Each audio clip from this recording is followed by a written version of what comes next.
You surely feel this dissonance, don't you? A persistent impression that a crack has appeared in our familiar reality. Perhaps you noticed it while sitting in a restaurant, observing a couple at the next table, where the interaction resembles not a romantic meeting, but a rigid audit where one side is reprimanding the other. Perhaps you have passed through the grinder of a date yourself, after which you wanted not to fly with happiness, but to wipe your memory and delete every app from your phone. Or maybe you have seen how your friends' men who were confident and strong in spirit just yesterday turn into shadows of their former selves, trying to please a woman whose demands rise faster than inflation in the harshest crisis. An epidemic is raging around us, but they don't write about it in the newspapers, and doctors don't declare a quarantine. It is an epidemic of total, all-consuming entitlement. An epidemic of materialism raised to a cult, and of cold, calculated selfishness, masking itself as self-love and personal boundaries.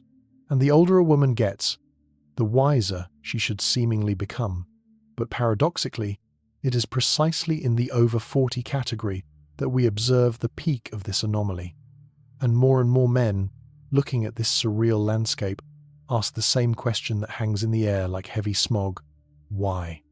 Why has the first date turned into an interview for the position of a sponsor, where she scans you with the gaze of a pawnshop appraiser, estimating the value of your watch and shoes, and orders the most expensive wine without even inquiring about your taste?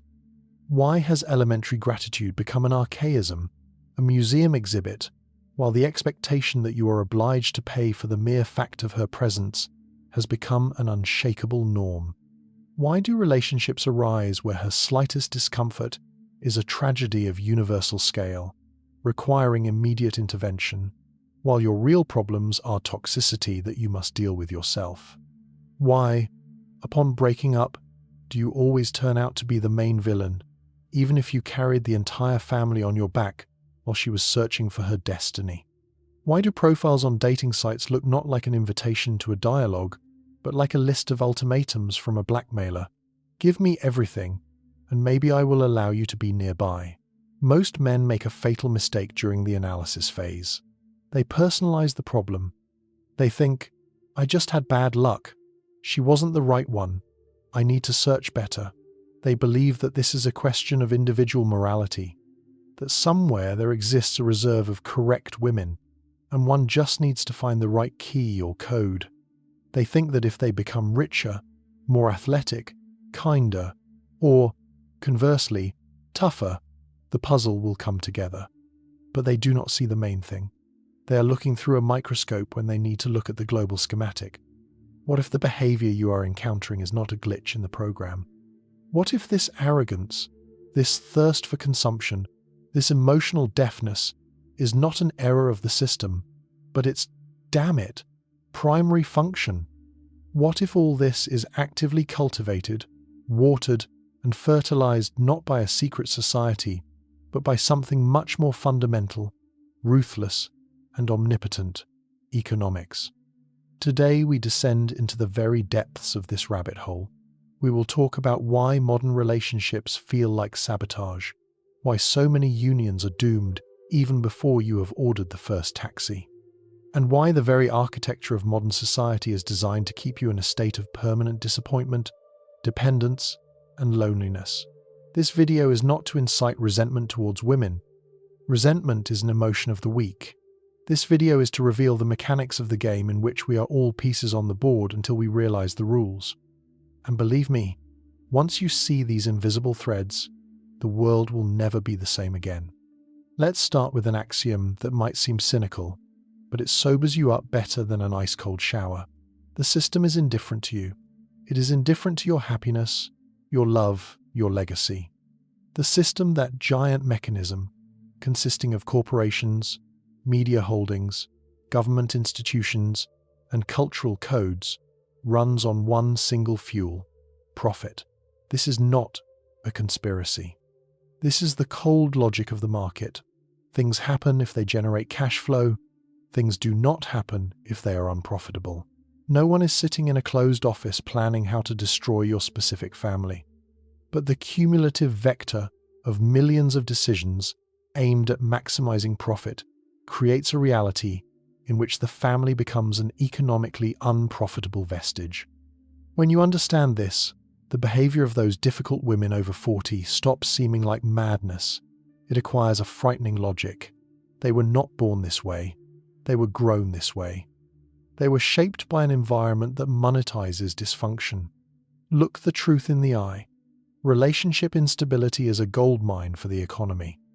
Imagine a stable, strong, happy family. They live in one apartment, they have one refrigerator, one washing machine, one set of furniture. They cook at home because they enjoy spending time together. They don't buy brand name items to drown out anguish. They save money, invest in the future, and create a safety net.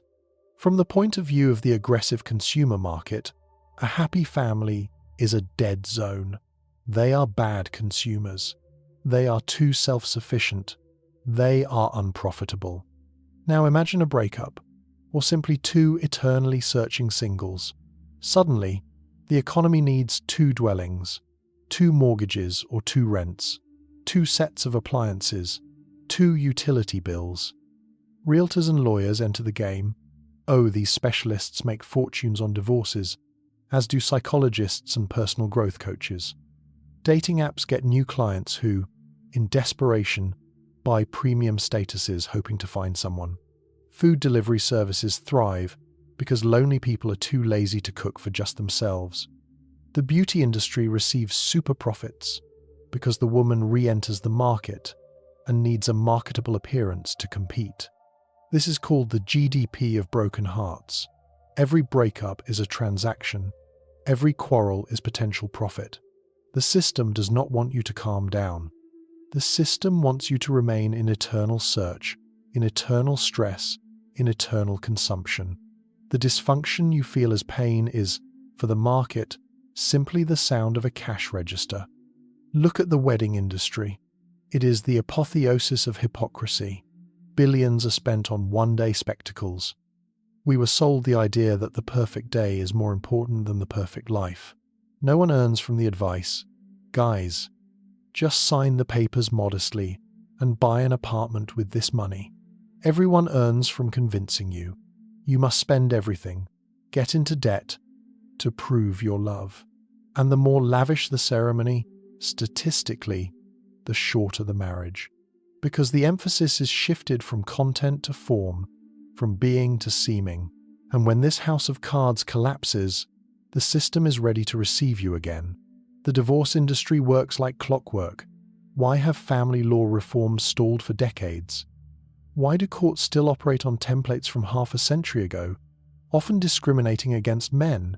Because the current state of affairs is profitable. Conflict is profitable. If divorce were quick, cheap, and fair, a huge sector of the economy would collapse overnight. Broken people are ideal consumers. A lonely person tries to fill the void with things. An anxious person is easily controlled by marketing. A person who has a strong rear guard, a loving wife, and a reliable home becomes inconvenient. He is too independent. He can afford to say no to overtime. He can afford to have an opinion. The system instinctively, without malice but simply following the logic of survival, rejects such elements and encourages fragmentation. Let's look at the cultural code being uploaded into women's heads. This is not just entertainment, it is programming. What do we see in TV shows? Heroines who behave hysterically, change partners, make demands, act capriciously, and yet are presented as strong personalities, deserving of admiration. Chaos is presented as passion, toxicity as depth of feeling, instability as mystery. What do we see on social media? It is a factory of narcissism. Algorithms are tuned to reward provocation. A calm, faithful wife, taking care of her home, will get 50 likes from relatives. A woman flaunting her body, provoking conflicts, and declaring her exorbitant demands will get millions of views and advertising contracts. A young girl watches this and concludes, "Aha, that's how it works. To be successful, I must be a commodity. I must demand. I must be tough." By age 40, this pattern cements, hardening like concrete. The woman gets used to the dopamine hook of attention. She has been instilled with the idea that she is a prize to be won, regardless of what she offers in return. She was told, "Don't settle for less," but they forgot to add that with age, the situation in the relationship market changes, and demands must correlate with reality. As a result, we get a tragedy. A woman who spent her best years chasing a career or a mythical prince finds herself alone at 40. But instead of revising her strategy, driven by coaches and friends from social media, she doubles down. She becomes even more demanding, even more closed off, trying to protect her fragile ego with armor of cynicism. What looks like rudeness is often just the defensive reaction of a deeply disappointed person who was promised a fairy tale but was given an empty apartment. But let's be honest, men are processed just as much, just the vector is different. A man is instilled with the idea that his value is utilitarian. You are a function. You are a resource. You are a problem solver. Your feelings? Hide them. Your fatigue? No one cares. Attention must be bought. If a woman is unhappy, it means you didn't try hard enough, didn't earn enough, weren't successful enough. We are prepared for different games, making us rivals. Women are taught that men are either oppressors or resources. Men are taught, especially by some modern movements, that women are manipulators or trophies. In this paradigm, there is no place for partnership. There is only a place for a deal. And in a deal, everyone tries to sell dear and buy cheap. That is where this coldness comes from. It is not a date. It is a tough negotiation between two corporations, each with its own interests. A special topic is the exploitation of the concept of a real man or a gentleman. This is perhaps the most clever substitution of concepts. Previously, in traditional society, the role of a gentleman made sense. It was a social contract. The man takes on external risks and provides security. The woman takes on the inner world of the family, provides loyalty, respect, and comfort. It was an exchange, strength for care, resources for fidelity. What happened today? The social contract has been annulled. Women have gained rights, careers, independence, but expectations of men remain at the level of the last century. You are required to open the door, pay the bills, protect, save, provide, be a pillar. But what do you get in return? Do you get that same respect, that same comfort, that same unconditional loyalty? Most often, no. You are told, be a man, when you need to pay or solve a problem. But when you try to make a decision as the head of the family, you are told, you are limiting me. We have equality. This is a game with one goalpost. The rules change the very second it becomes profitable for one side. The myth of the gentleman today is an instrument of influence. It is a leash that is yanked to force you to be convenient. A man who continues to play the noble knight with a woman who behaves like an independent player is not a hero. He is a person who has been outplayed. And here we approach the most subtle moment, the emotional openness of men. It is generally accepted that women are emotional and men are callous. This is a lie. Men bond deeply and often irrationally. It is precisely the male need for acceptance that makes us vulnerable to manipulation. When a man becomes infatuated, his critical thinking dulls. He is ready to tolerate whims and neglect, hoping that she will change, that if I try harder, she will appreciate it. The system knows this. The relationship psychology industry knows this. Women are sold courses on how to manage a man, how to motivate him to give gifts. This is not about love. This is about social engineering. A man without emotional intelligence, unable to recognize influence schemes, risks becoming simply a source of benefits. Also worth mentioning is the army of influencers parasitic on female loneliness, including pseudo-psychologists and energy experts whose business model relies on keeping women anxious and resentful. They teach that any conflict is a warning signal and compromise is a violation of boundaries, selling women a sweet lie that destroys lives by convincing them everyone owes them. A woman fed on this content comes to a date not to get to know you, but to check if you fit an impossible checklist from the internet, which no living human being can. The result is a generation of lonely, disappointed people where divorce statistics soar and the demand for antidepressants grows. Male burnout and depression are the silent problem of our time. Divorced men, deprived of contact with their children and having lost assets, simply exit the game. They choose voluntary isolation as the only reliable form of preserving sanity, leaving the system bewildered as to where its convenient resources have gone. But women don't win either. The same system that teaches them to be queens cruelly punishes them with time. Time passes while they build careers, and at 40 plus, a successful but lonely woman discovers that the line of suitors has vanished because men her age are looking at 30-year-olds or are tired of complications. The illusion of infinite choice dissipates, leaving only the bitter aftertaste of lost time. She feels deceived, and this resentment spills out into a defensive sharpness, a mask of success, hiding the fact that diplomas cannot give a hug at night in an empty apartment. So what is to be done in this world of distorted mirrors, and how does one preserve oneself in an environment pushing towards isolation? First, abandon the hope that it will fix itself. It won't change until it becomes profitable. Second, rewrite your internal code to develop immunity to social pressure and learn to hear your own voice in the deafening noise of other people's expectations. Healthy relationships today are an act of autonomy and a personal choice to go against the current. They begin with radical honesty and a refusal of other people's scripts. Equality is not a slogan, but a balance of contributions, energy, care, and time, where there is no place for a game at one goalpost. If you are investing and receive only demands, close this project immediately. It is not a partnership, but a bottomless barrel. A man must reclaim his right to standards, rejecting the conditioning that only women can choose. This is not true. You are value, and your attention and loyalty are a deficit, not to be distributed to those incapable of appreciating them. Learn to say no, to stand up and leave a meeting if you are being treated rudely, and to end a conversation if you feel an attempt at manipulation. The ability to walk away is the main strength of a free person. As long as you are afraid of losing a woman, you are dependent, but as soon as you are ready to let go to preserve your dignity, the balance of power shifts. Create your own rules and negotiate on the shore. I am not looking for a dependent. I am looking for a partner.